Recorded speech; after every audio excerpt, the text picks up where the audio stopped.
They're going to have a fantastic life. This beautiful log cabin under construction in Toronto is being built for llamas.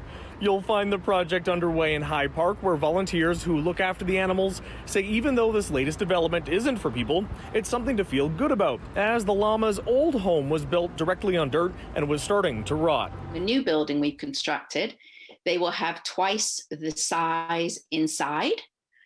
Instead of having just one indoor stall, there is a big one which can be converted into 2 stalls. Now, don't forget the companions they're having in the building, though. It's also for the capybaras.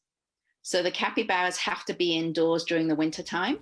Their stall is also twice the size and can also be divided into 2.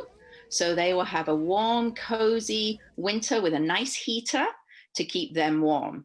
So you can see inside the pen here, there's a fence keeping them out of the old cabin. In the meantime, they're staying here in a temporary shelter that's been set up for them on the site before they finally get to move into their new digs just down here, down the street. The project is actually the first of 2 phases at the zoo, this particular building costing $800,000 and paid for by a combination of fundraising, city funds, and a couple of contributions from family foundations.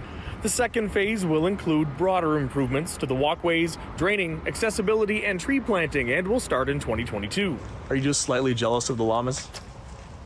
I think now looking at it, yes. Hopefully they're happy with what they have, because if I was them, I would be happy too. To have the log cabin for the llamas, is that because are they particularly discerning in what kind of accommodations they like, or is it so it's scenic for people walking by?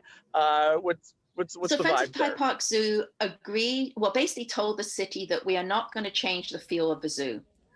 All the cabins are made out of wood.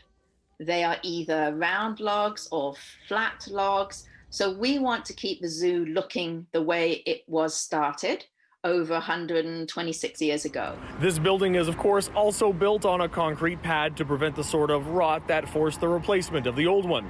The new llama log cabin will be complete later this month. In Toronto's Hyde Park, David Zura, City News.